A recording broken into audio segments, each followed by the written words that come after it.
तो ओवरऑल ये रहा, मतलब हमने सिलेबस कवर किया पहले।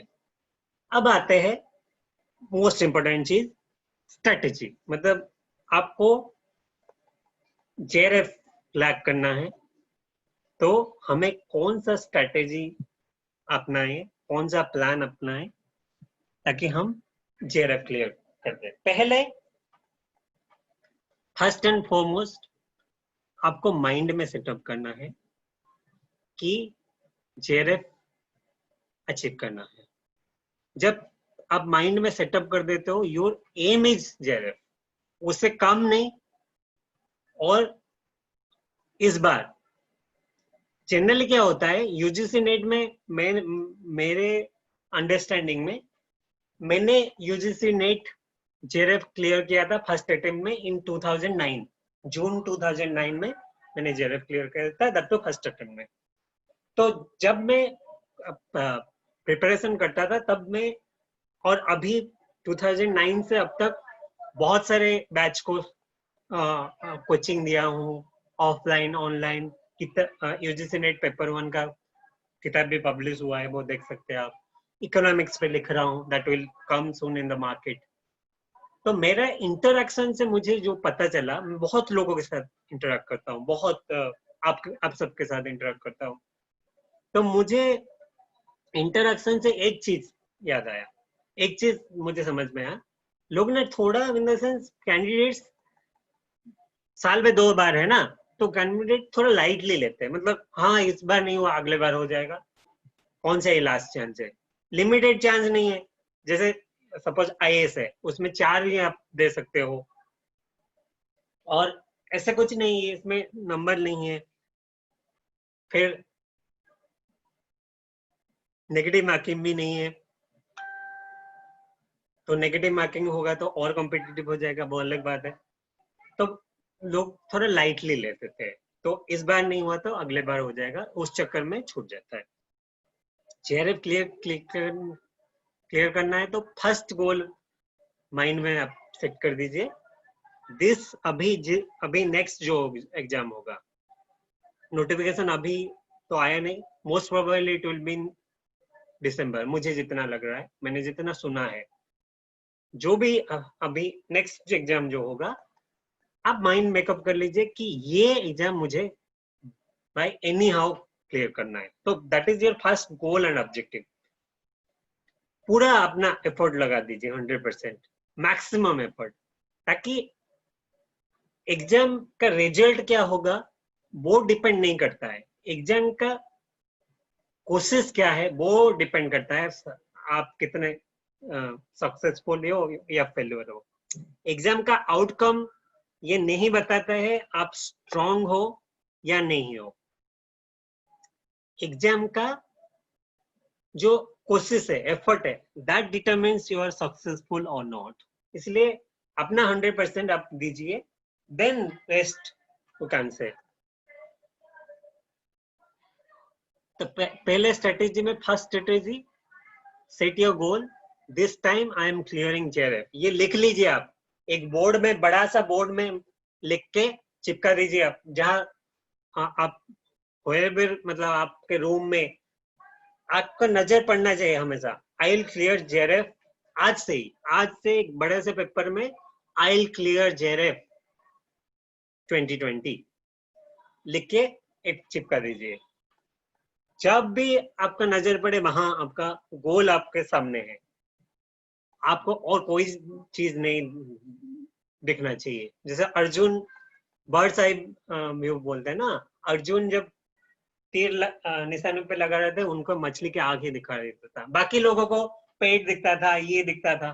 That is the difference between Arjun and other warriors. इसलिए अर्जुन सक्सेसफुल है, बाकी नहीं, क्योंकि उनका फोकस सिर्फ मछली के आंख पे था, चिड़िया के आंख पे था। तो that is your goal, mission JRF 2020। आप एक बड़े से पेपर में लिख के आपके रूम में चिपका दीजिए।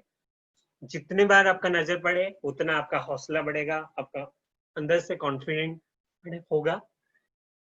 कॉन्फिडेंस बहुत चीज है, सेल्फ कॉन्फिडेंस आपका है ना, तो आप कोई भी एग्जाम क्लियर कर जाओगे। क्या यूजीसी नेट का एग्जाम क्या है, आप दुनिया का कोई भी एग्जाम क्लियर कर जाओगे। सेल्फ कॉन्फिडेंस बहुत मैटर करता है, और कॉन्फिडेंट नहीं हो तो वो मतलब आता भी क्वेश्चन गलत हो जाएगा।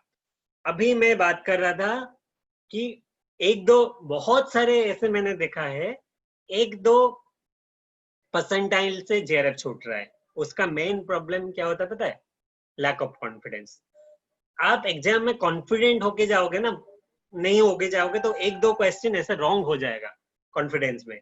तो लैक ऑफ कॉन्फिडेंस, कॉन्फिडेंस अब हो, आप कॉन्फिडेंट हो तो वो 1-2% का जो प्रॉब्लम है ना वो क्लियर कर जाओगे। कॉन्फिडेंस रखिए, बिलीव रखिए, और इस बार हो जाएगा। I can and I will, simple. I can, और चॉइस ही नहीं है, मुझे जेआरएफ क्लियर करना है, there is no other option. Time नहीं है मेरे पास, this time I will clear. ये आपके अंदर मोटिवेशन जब आ जाएगा ना, आप कोई भी एग्जाम क्लियर कर जाओगे। तो स्ट्रेटेजी बेसिकली जैसे मैंने बोला, set your goal, then understand जो सिलेबस जो हमने अभी तक किया। मैक्सिमम लोग सिलेबस नहीं समझते, पढ़ने शुरू हो जाता है, ये कर देते हैं, तो वो हाफ हजार्ड हो जाता है। प्रॉपर सिलेबस पहले आपने समझे, अभी हमने जैसे समझा है, आप सिलेबस समझ गए तो आधा क्लियर हो गया है। और सिलेबस जब आप पढ़ेंगे तो आपको आइडिया हो जाएगा कि कौन सा पार्ट मैं जानता हूं, कौन सा पार्ट मैं नहीं जानता हूं। ये सबसे बड़ा पॉइंट है उसका। जैसे सपोज आपने पढ़ा कंप्यूटर एप्टीट्यूड, तो वो बोलोगे आपको नहीं नहीं मुझे कंप्यूटर आता है, लेकिन इसमें थोड़ा मैं वीक हूँ, तो उस पर ज्यादा आप टाइम दोगे। बाकी चीज जो जानते हो उसको रिवाइज करोगे। ये पॉइंट है। तो no, understanding the syllabus helps in knowing your strength है, वीकनेस, कि कौन से सब्जेक्ट में आप स्ट्रॉन्ग हो, कौन से में आप वीक हो। That comes from syllabus. उसके बाद होता है नो द एग्जाम पैटर्न। ये क्लियर है, मल्टीपल चॉइस क्वेश्चन आता है, हर यूनिट से 5 क्वेश्चन आएगा। 10 यूनिट है, 50 क्वेश्चन आएगा, आपको सॉल्व करना है। Each question carries 2 mark, that is clear. Plan thoroughly. अब जो सिलेबस आपको समझ में आ गया, आपको पता चल गया कौन से यूनिट में आप स्ट्रॉन्ग हो, कौन से वीक हो, उस हिसाब से आप टाइम शेड्यूल दे दीजिए। प्लान थोरोली का मतलब है आप एक शेड्यूल बना दीजिए। मतलब एक दिन में, हर दिन, आज से आप करना शुरू कर दीजिए। आप टाइम दे दीजिए। मतलब जनरली मैं जब करता था, मैं क्या करता था, मैं सिर्फ अलोकेट कर देता था टाइम, कि टीचिंग एप्टीट्यूड इस टाइम से इस टाइम पढ़ूंगा, रिसर्च एप्टीट्यूड इस टाइम से इस टाइम पढ़ूंगा, कॉम्प्रिहेंशन इस टाइम। तो टाइम होता था मेरा। तो वो आप कर सकते हो, और stick to that time. Time बनाना इंपॉर्टेंट नहीं है, टाइम टेबल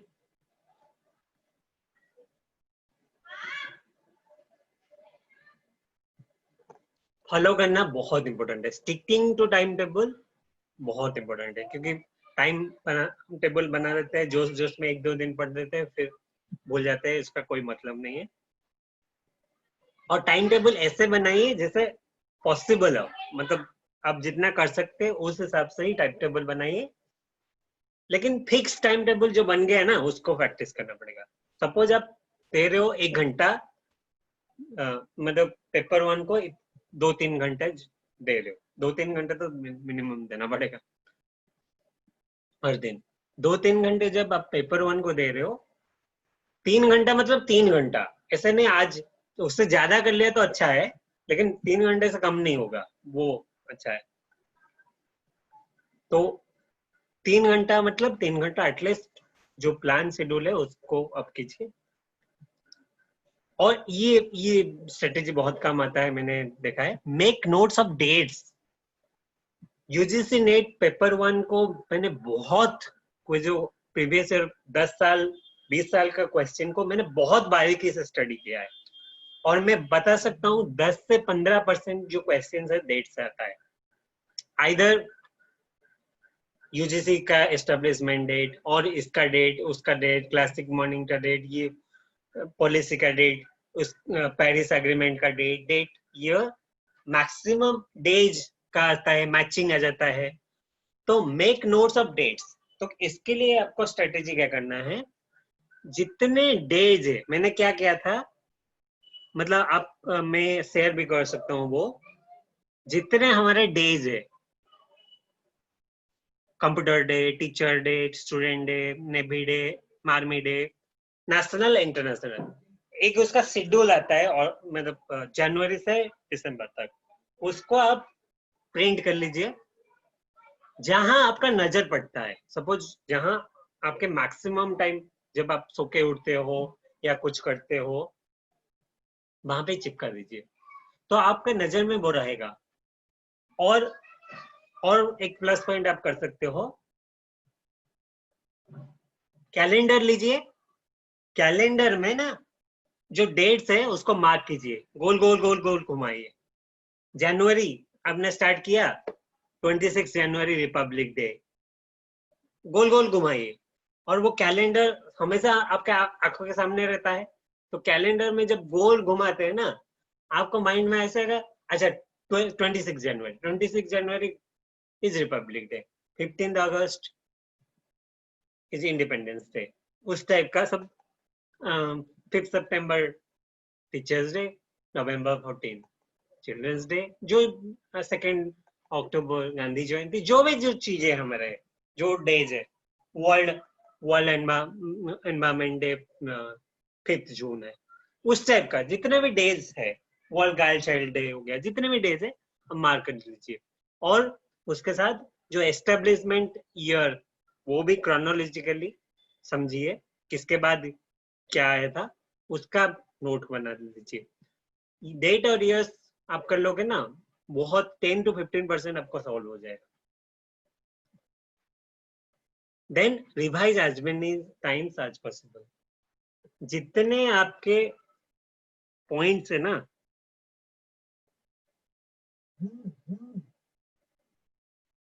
जितने आपके पॉइंट्स है, पढ़ना इंपॉर्टेंट है, पढ़ने के बाद कितना आप रिवाइज कर पा रहे हो वो भी इंपॉर्टेंट है, क्योंकि आप पढ़ते पढ़ते जाते हो, फिर अब वो हमारा जैसे मैंने बोला था, एक्टिव और पैसिव मेमोरी होता है, सबकॉन्शियस, अनकॉन्शियस,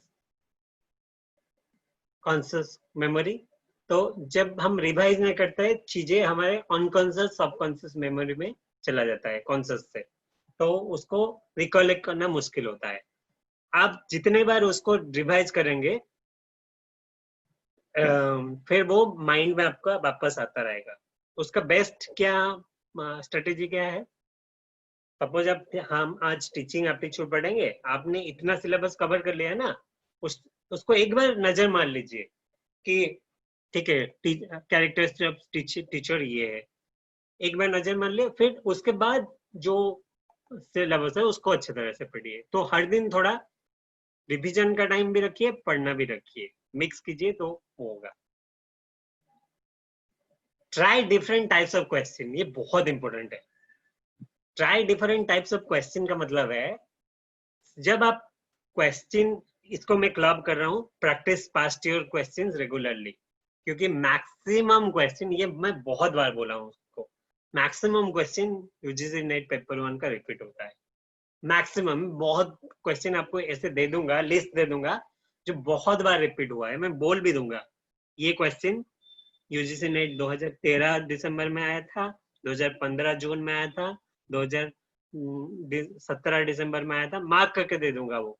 बहुत क्वेश्चन, जैसे कंप्यूटर का जीबी का कोई जो डेटा का क्वेश्चन बोला था, वो मैक्सिमम टाइम आता है। डेट्स कुछ तो मैक्सिमम टाइम्स आता है, वो आता ही आता है। तो वो जो आप प्रैक्टिस हर दिन, एक मतलब एक तो पहले आप पढ़ोगे, फिर रिवाइज करोगे, फिर प्रैक्टिस करोगे, सिलेबस कंप्लीट करने के बाद फिर आपको पता चलेगा आप सॉल्व कर पा रहे हो नहीं कर पा रहे हो, उस फिर आप वापस पढ़ोगे इसको, क्योंकि आपका आइडिया हो जाएगा कि आपने जब पढ़ा है वो सफिशिएंट है या नहीं है, मतलब उस हिसाब से आप क्वेश्चन सॉल्व कर पा रहे हो नहीं कर पा रहे हो, that is the point. Try different types of question में मतलब क्या है मेरा, आप एक क्वेश्चन पकड़ो, मतलब जब सॉल्व कर रहे हो, एक क्वेश्चन का आपका 4 ऑप्शन रहेगा, 4 ऑप्शन का 4 डिफरेंट चीजें होता है। हम क्या करते हैं जनरली, एक क्वेश्चन का 4 ऑप्शन देख लिए, उसको सॉल्व करके बाकी 3 को उस पर ध्यान नहीं देते हैं, वहां पे थोड़ा हम गलती कर लेते हैं। सपोज एक क्वेश्चन में 4 ऑप्शन है, मतलब 4 ऑप्शन का 4, एक क्वेश्चन में आपको 4 क्वेश्चन मिल जाएगा। कैसे? सपोज वो बोल रहे हैं कि पॉजिटिविज्म ने, the positivism theory was coined bye whom. तो पॉजिटिविज्म किसने कॉइन किया था थ्योरी? तो उसमें 4 ऑप्शन आएगा, ये ABCD। तो उसमें एक सही होगा, वो टिक हम कर लिए। लेकिन वो जो 3 अदर ऑप्शन है ना, उसका, उस पे हमें ध्यान देना चाहिए, इन्होंने क्या किया था। साइड बाय साइड आपको पता चलेगा। सपोज हम कर दिए कि ये इन्होंने पॉजिटिविज्म किया था, तो बाकी तीनों ने क्या किया था, तो 4 हमने कवर कर लिया। तो एक साल में 50 क्वेश्चन आता है एक पेपर में। एक पेपर में 50 क्वेश्चन आएगा। इसी एटीट्यूड से आप सॉल्व करोगे तो आप 50 क्वेश्चन सॉल्व नहीं कर रहे हो, 200 क्वेश्चन सॉल्व कर रहे हो, क्योंकि हर एक क्वेश्चन का 4 आंसर है, और 4 आंसर का 4 क्वेश्चन, और 3 क्वेश्चन है, तो उस हिसाब से 200 क्वेश्चन हो गया। तो आप अपना सॉल्विंग कैपेसिटी बढ़ा रहे हो, मतलब, और उसको घुमा घुमा के try different types of question. मतलब suppose A equal to B equal to C, तो और कुछ क्वेश्चन आएगा, तो आप माइंड में सोचो B equal to C equal to A होता तो क्या होता, अपने माइंड में वो सोचो। क्योंकि बहुत सारे, जब आप सोचोगे ना, जब क्वेश्चन थोड़ा इनडायरेक्ट आएगा तो हेल्प कर देगा।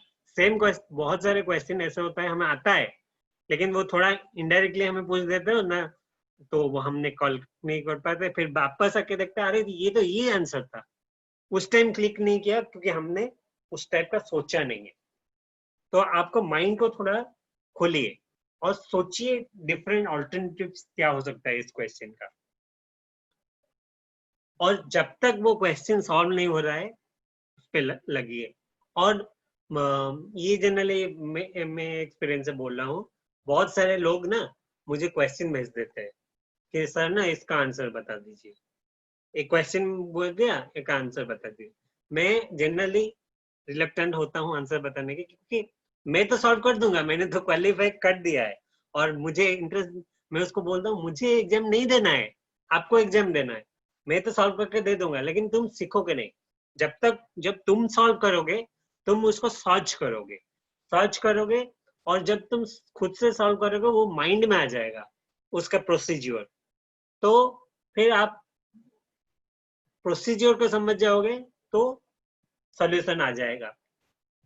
जैसे आप टाइम का क्रोनोलॉजी समझाओगे, जैसे एनवायरमेंट में मैं एग्जांपल दे रहा था, पहले एनवायरमेंटल पॉलिसी आया 1986, फिर क्योटो प्रोटोकॉल, फिर पेरिस एग्रीमेंट, फिर इंटरनेशनल सोलर, ये एक क्रोनोलॉजी है। 1986 से 2020 तक टाइम है। तो आप क्रोनोलॉजी को समझोगे तो माइंड में ऑटोमेटिक आएगा, हाँ ठीक है, 1986 environment policy, 2015 this, 2020 international solar आया। तो अब जब क्रोनोलॉजी को समझते हो, देन आपको मेमोराइज करना नहीं पड़ेगा। और generally don't try to memorise. जब डेट्स और ईयर्स का ऑप्शन कुछ नहीं है, डेट और ईयर्स आपको कहीं ना कहीं आपको याद रखना पड़ेगा, लेकिन अदर थिंग कॉन्सेप्ट को समझिए, डोंट ट्राई टू मेमोराइज। जब आप मेमोराइज करने की कोशिश करेंगे, गड़बड़ हो जाएगा। चीजों को समझिए, और या उसका लॉजिकल क्रोनोलॉजी समझिए। और जितने भी यूनिट है ना, सब में लॉजिकल क्रोनोलॉजी है। थ्योरीज का एक क्रोनोलॉजी है, किसके बाद कौन आया था, कौन सा थ्योरी किसके बाद आया था। तो क्रोनोलॉजी समझिए, सब कुछ याद रह जाएगा। लाइक रिमेम्बर लाइक स्टोरी में, आई यूज टू थिंक हर कॉन्सेप्ट को स्टोरी की तरह में समझता था। तब वो स्टोरी माइंड में रहता था, तो कोई भी क्वेश्चन आता था डिफिकल्ट नहीं होता। देन ये जब सब आप कर लेते हो, then appear for mock test, क्योंकि स्पीड और एक्यूरेसी ये दो चीज मैटर करता है। आपके टाइम लिमिटेड है, इतने घंटे में इतने क्वेश्चन कर रहे हैं, और पर क्वेश्चन मैक्सिमम 1 मिनट ही मिलता है, ज्यादा नहीं मिलता है। मतलब आप ऑन एन एवरेज कैलकुलेट करो, तो जितना आप मॉक टेस्ट दोगे you will be strong enough, और उतना क्विक होगा। तो स्पीड और एक्यूरेसी के लिए गिव मोर मॉक टेस्ट, जितना मॉक टेस्ट दे सकते हो। फ्री भी अवेलेबल है बहुत सारे, अपग्रेड हो गया, ऑन एकेडमी हो गया, बहुत सारे जगह फ्री भी है, पेड भी है। और इवन मतलब आप सीरियस हो तो पेड वाला ले लीजिए, जितना मॉक टेस्ट दे सकते हैं आप दीजिए। देन ये सारे में मेन चीज जो है, जैसे मैंने बोला, practice managing your time. Time, speed, accuracy, वो मैनेजिंग योर टाइम मतलब हर चीज में आपको टाइम देना है। आपको हर दिन पढ़ना भी है, आपको हर दिन रिवाइज भी करना है, आपको हर दिन लास्ट ईयर क्वेश्चन सॉल्व करना है, आपको हर दिन मॉक टेस्ट भी देना है। सिलेबस कवर करने के बाद, पहले तो मैं बोलूंगा सिलेबस कवर कीजिए, फर्स्ट कवर द सिलेबस। उसके बाद जब आप सिलेबस को एक दो बार अच्छे से पढ़ लिए, फिर then doing all this things. जब सिलेबस आप पढ़ रहे हो, फर्स्ट पढ़ो, देन रिवाइज करो, फर्स्ट 2 कंपोनेंट। फिर सिलेबस खत्म हो गया, लास्ट ईयर क्वेश्चन सॉल्व करो। लास्ट ईयर क्वेश्चन सॉल्व नहीं कर पाए हो, देन अगेन रिवाइज। फिर लास्ट ईयर क्वेश्चन आराम से सॉल्व करो, then go for mock test. कुछ टाइम के बाद do everything.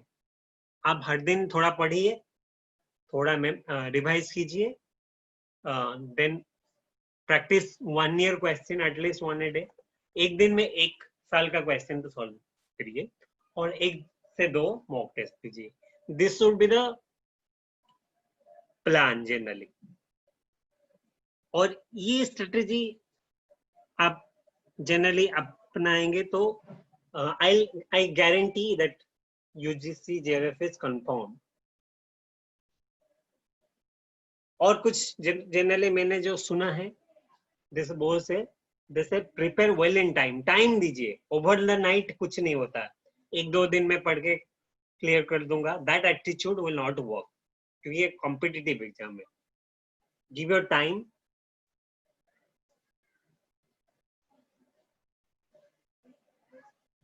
Speed, quality, time management, और सबसे बड़ा जैसे मैंने बोला, बहुत कॉन्फिडेंट बन जाइए।